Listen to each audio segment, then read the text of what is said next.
Hello, and thank you for joining me for the Python notebook in our second data analysis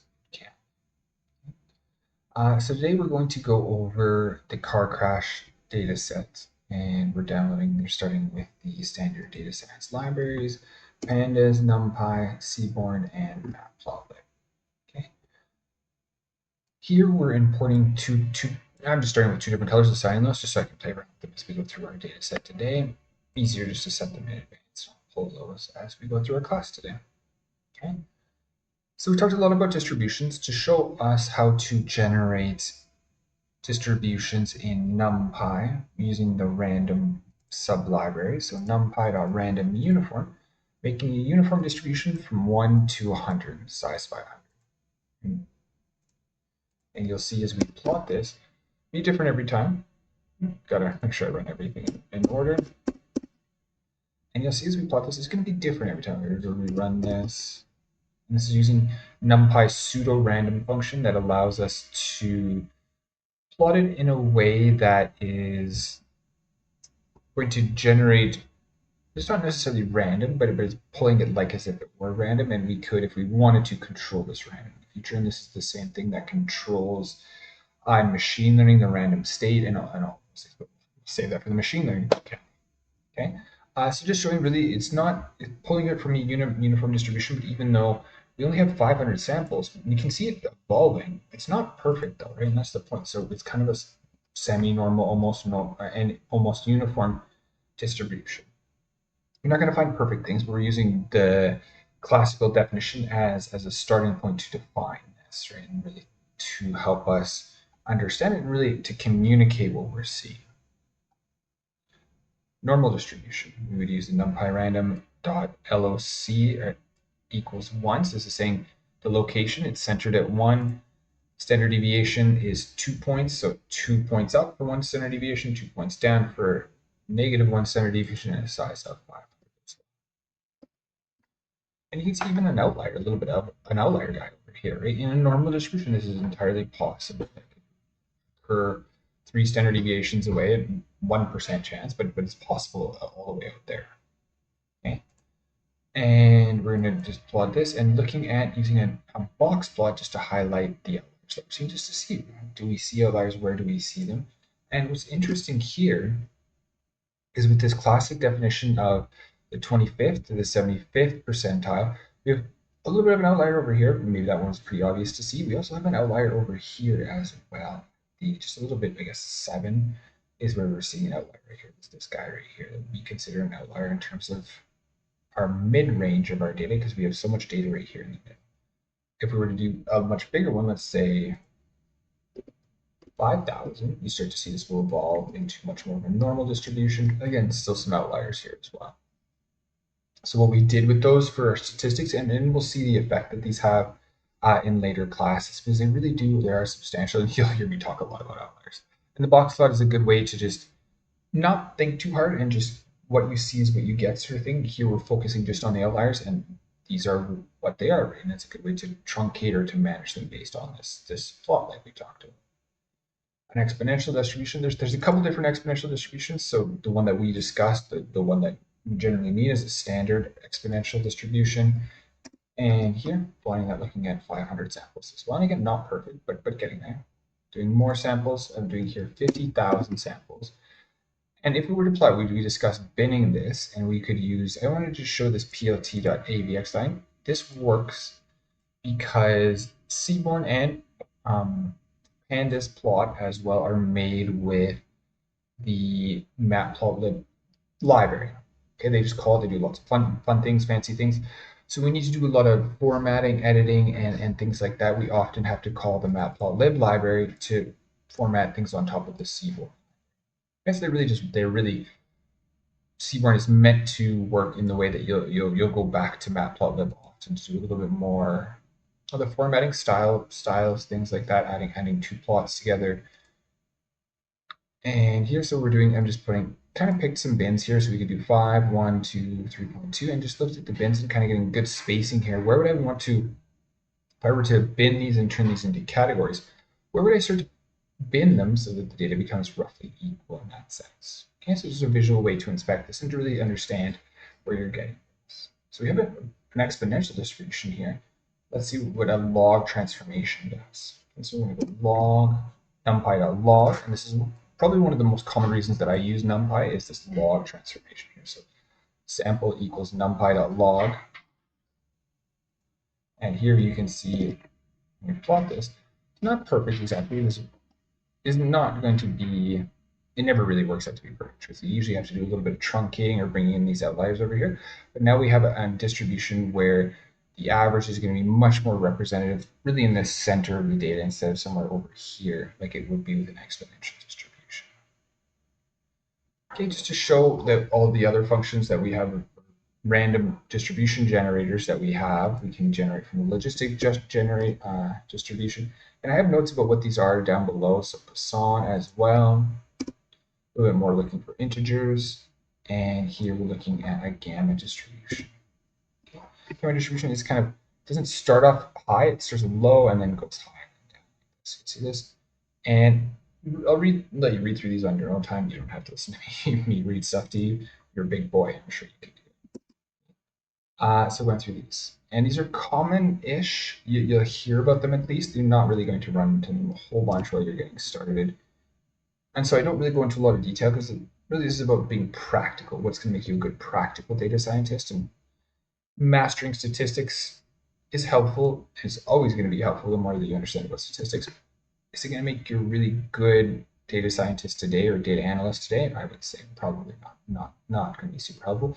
The student's t distribution is an important one to be aware of, as it might affect our hypothesis testing, or it's a good distribution to use when we do not have a lot of samples and we want to make our hypothesis test a little bit harder. This is a better alternative than the normal distribution. This is a little bit more spread out. Okay.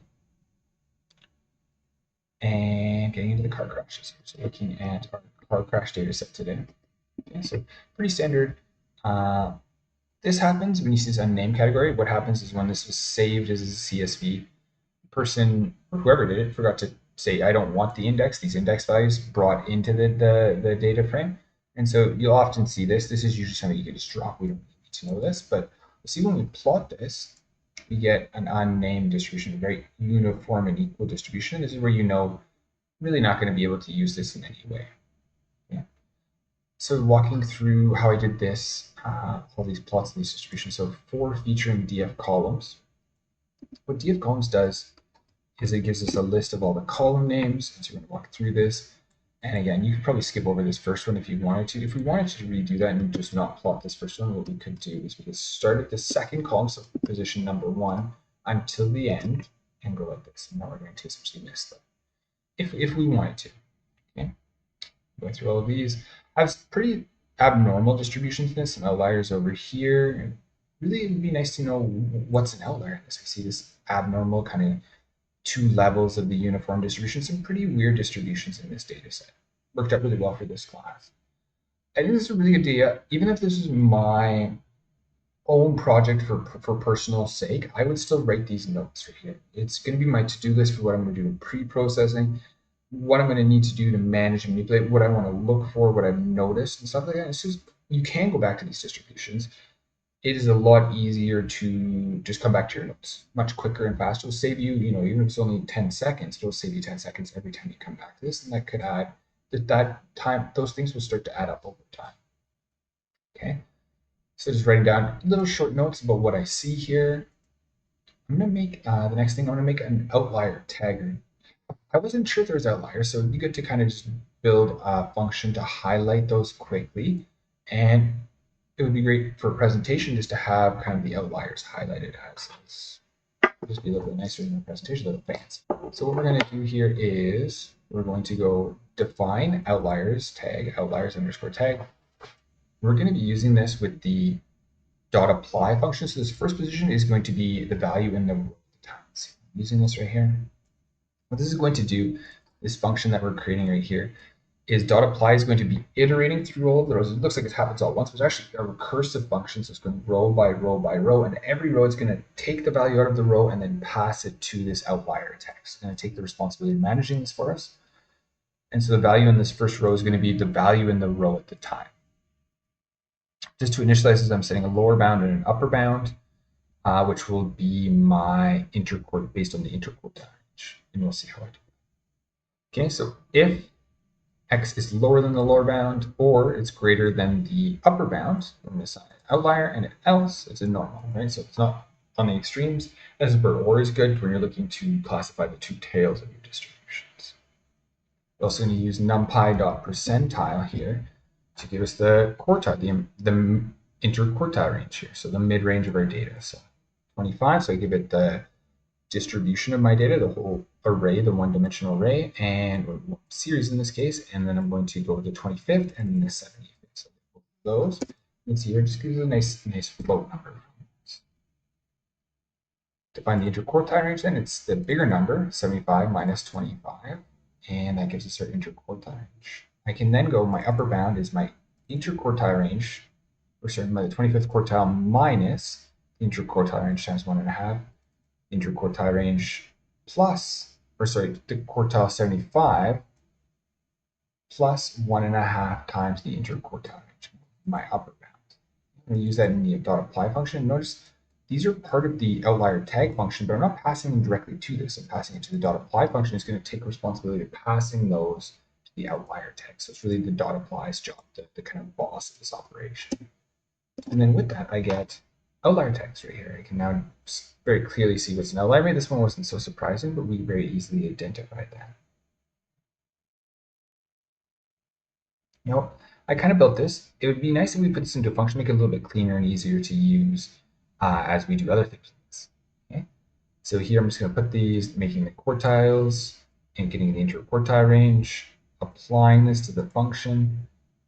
What I'm going to do here, this is kind of interesting, so that I was able to do this in a loop. This is probably the hardest part of this function, because what happens is when I give this palette color to this function, it needs to be the right number of, I need to give it a list of the right number of colors that I have in my plot.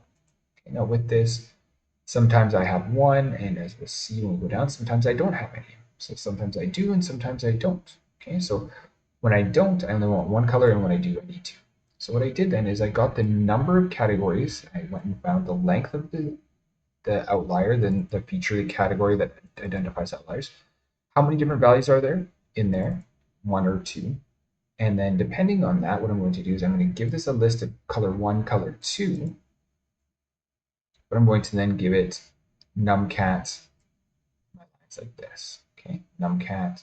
And so what this will do is if this is a 1, it's going to go 0, 1. So it's going to give it the first value. If it's 2, it's going to go 0, 1, 2. So it's going to give it the first two, 0 and 1, not including this one. Okay. And then I'm going to highlight my feature based on the feature that I just created up above, and add a title, and then show my plots. Okay. Run this, and we can see here we got a nice color right here. So a little highlighting the tag on this side right here. Okay. Or sorry, the outlier on this side right there. Okay. So now we can just very quickly, easily iterate through the whole data frame using our feature outlier tagger. So 4 feet in df columns. I'm going to miss the unnamed and miss the object columns right here. I have a couple ones where I won't be able to tag those outliers. And I'm gonna print and just make sure when I was building this, it just helped to understand how many categories I had in my outlier class, and to see which one I'm going through each time. Okay. So you can see this each time, and sometimes I have an outlier, and really easily highlighting those, and then in speed, I don't have any outliers. And not distracted, I do have an outlier over here, and in lots of the other ones I don't. Right, so it's good to now identify those very quick and easy, and a cool little plot that we can. Another good thing, we talked about this with the exponential distribution, but understanding non-linear relationships, it can be good to bin our continuous variable and really inspect that, use that to change the colors and seaborn of another distribution, and inspect to see if there's a non-linear relationship. Things that a correlation analysis might miss. So what I do here is in define binner, I'm going to go edges equals numpy.linspace, give it the min of my feature and the max of my feature, And this I'm making the edges. So if you have one bin, you're gonna have two outside edges. If you have three bins, you have three bins, you'll have four outside edges. And so how many ever bins I'm gonna have one more outside edge. And so what I'm gonna do is bins plus one. So I want three bins, but I'm gonna actually have four outside edges. I'm gonna go labels here, and these labels, depending on it, we're gonna iterate through this and select which values I want. Okay. To do the binning, I'm gonna go pd.cut, give it my feature column, give the bins the outside edges, and my labels, which will be the names of my bins, just calling A, B, C, D, just to make it not too complicated. So this will work kind of indiscriminately for any function, just kind of generically calling the bins. So what I'm going to do here is I'm going to go for the number of bins that I want. I'm going to get the range of this, 0, 1, 2. Let's say there's 3. Let's go for I. So I is going to come into my labels right here. It's going to go 0 first, select A, select B, select C, and give those three values right there and build a little mini list of A, B, C. Or if I have 4, it can be 0, 1, 2, 3. And so it's going to go select 1, 0, 1, 2, 3. And then you kind of give an ability to change the color or change the number of labels that you have based on your bin. So it's a very flexible little function in using a list comprehension. Okay, and those list comprehensions are really handy when you need to do something in a small, compact way. Okay, so just to iterate through this, it's for I in range, or in the number of bins in my list of 0, 1, 2, 0, 1, 2, 3, and we're pulling that I from my labels to make a list. So put A in, B in, C in, and so on. Define my binner. And I wrote some notes just on how this worked as well, so you can definitely read this up if you're missing anything that I spoke. Sorry if I went a little bit fast. Looking at our total bins, I'm gonna just, in this case, I'm just gonna look at the total and see if that has a maybe nonlinear relationship with the rest of my data. You can see the length of the bins that I got, the number of values in each one. And if I look at the sns.kd kernel density estimation plot, giving it my full data frame, giving Seedborn likes to have access to a full data frame, and you can just go x equals one column, hue equals another column. So I'm going to change the color by this hue. Do line width to 3, just make it a little bit thicker. It kind of makes it a little bit look nicer. And the bandwidth method, so this is going to say, show me a little bit of detail. Don't completely, if you turn this really up, it's going to smooth this completely, and you might not get a sense of really where the data is. This is going to say when you drops right here, this is because the bandwidth is turned down a little bit. I'm able to get a truer sense of how much data is actually there. This is a little bit more texture. Turning it down too much kind of makes things a little bit confusing and stuff. So there's kind of a good amount that you can play with. What's interesting is, to me, this looks like it has a very non-linear relationship. There's A is in really right in the middle, so the smallest total is in the right in the center right here, and this kind of spreads. B goes up and down from this value, really where the weight of those two are, bimodal distribution there. D is really spread out, a little bit more weight to the right side. Okay, C is spread out a little bit more weight to the left side. So this is very much not a linear relationship. We probably get a very low correlation. But it's interesting. There's definitely something going on with this total category and this thing. So warrants more inspection. Looking at not distracted as well. This maybe is not so telling. It's kind of interesting that for only the A column, there's this bimodal, and B, D as well. There's this bimodal little hump right here, and another mode in our distribution here that would be interesting. And here as well, so lots of bimodal distributions when you're classifying by total. Really interesting and might be worth inspecting a little bit. Might be the time to talk to an expert and see if he has an explanation why we would be seeing it. Could be something to do with the pricing of the insurance, something to do with the way the system works in this sense. And looking here, this I would say is a little bit more of a linear relationship. A is a really small number, B, C, D, so not anything substantial in this one, but you do see a lot of these bimodal distributions again, which is very curious that we see those so often. So we're starting to notice a pattern between our distributions, and that might be worth inspecting a little bit farther. And speeding here, so you see this one as well. This has a kind of a funky little thing going on here. We have A over here, really short, little bimodal. Bimodal is kind of the theme of this. Bimodal for the B, bimodal for the C. And the thing is, they're not happening in the same place. This is something that we could miss if we didn't bin the category and inspect it by this other distributions. Really interesting. I wrote some notes here to kind of go into a little bit more detail about what I was seeing. And this is really the starting point. You could go so much deeper to really start to understand why these are. And I challenge you to play around with this and see if you can find some more interesting details about what we discussed. Use kind of your knowledge of Seaboard. So we're going to spend a lot of time going over all the little fun things that we can do with Seaboard. This is a really good way for us to get started and to understand this a little bit. Thank you so much for joining me today, and I will see you next time or in the next class. See you next class. Bye.